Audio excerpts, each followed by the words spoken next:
ધોળકા તાલુકાના ગામોમાં કોંગ્રેસના ઉમેદવાર કાળુસિંહ ડાભીનું કરાયું ધામધૂમથી સ્વાગત। ધોળકા તાલુકાના ગામડાઓમાં દરેક સમાજે કોંગ્રેસના ઉમેદવાર કાળુસિંહ ડાભીને આપ્યો છે આવકારો। ખેડા લોકસભાના કોંગ્રેસના ઉમેદવાર કાળુસિંહ ડાભીના જનસંપર્ક કાર્યક્રમનું શુક્રવારે સવારથી સાંજ સુધી ધોળકા તાલુકાના ગ્રામ્ય વિસ્તારોમાં આયોજન કરવામાં આવ્યું હતું। સૌપ્રથમ કૌકા ગામમાં ચૂંટણી પ્રચાર અર્થે કાળુસિંહ ડાભી તેમના કાફલા સાથે પહોંચ્યા હતા, જ્યાં કૌકા ગામના આગેવાનો અને ગ્રામજનોએ તેમને આવકાર્યા હતા।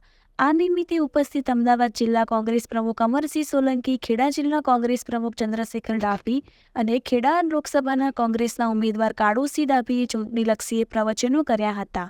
કૌકા ગામના આગેવાનોએ કાળુસિંહ ડાભીને જીતાડવા ખાતરી આપી હતી। ત્યારબાદ આ કાફલો વટામણ ગામમાં પહોંચતા ઉમળકાભેર તેમનું સ્વાગત સન્માન કોળી સમાજના દિગ્ગજ આગેવાન જસુભાઈ સોલંકીની ખાસ હાજરીમાં કરવામાં આવ્યું હતું। વટામણ ગામમાં કોંગ્રેસના આગેવાનો તથા ખુદ જસુભાઈ સોલંકીએ ધારદાર પ્રવચનો કરી કોંગ્રેસને જીતાડવા હાકલ કરી હતી। અહીં મોટી સંખ્યામાં વટામણના લોકો હાજર રહ્યા હતા।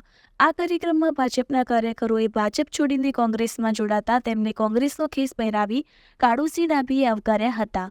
ત્યારબાદ વટામણ ચોકડી ખાતે કોંગ્રેસ કાર્યાલયનું ઉદ્ઘાટન કરવામાં આવ્યું હતું। અહીંથી આ કાફલો વારણા ગામમાં પહોંચ્યો હતો, ત્યાં પણ ખૂબ સારો આવકાર મળ્યો હતો। ત્યાંથી બોડાદ ખાતે પહોંચ્યો હતો। રિપોર્ટર મહેશ મકવાણા, અમદાવાદ।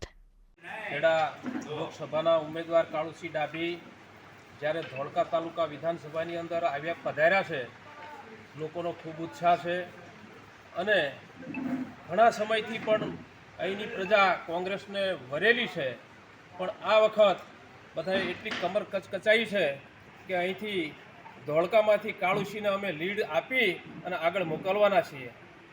આવનાર સમયમાં 2 દિવસ હજી બાકી છે, ત્યારે દરેક સમાજ પોતપોતાના વિસ્તારની અંદર જઈ અને સમાજના માણસોને સમજાવવાના છે।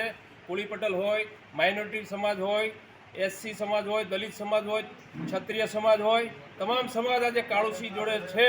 એટલે ધોળકામાંથી કાળુસિંહને આગળ મોકલી અને કાળુસિંહ 100% વિન થવાના છે।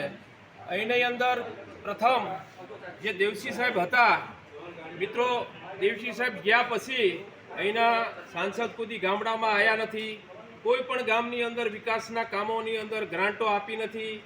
દરેક ગામના સરપંચો પણ બોલે છે કે અમને અહીં આગળ સંસદ સભ્ય બન્યા પછી એક પણ ગ્રાન્ટ મળી નથી, માટે અહીંની પબ્લિક આપમેળે જ તે આ વખત કોંગ્રેસ તરફી મતદાન કરી અને કાળુસિંહને જીતાડવાના છે।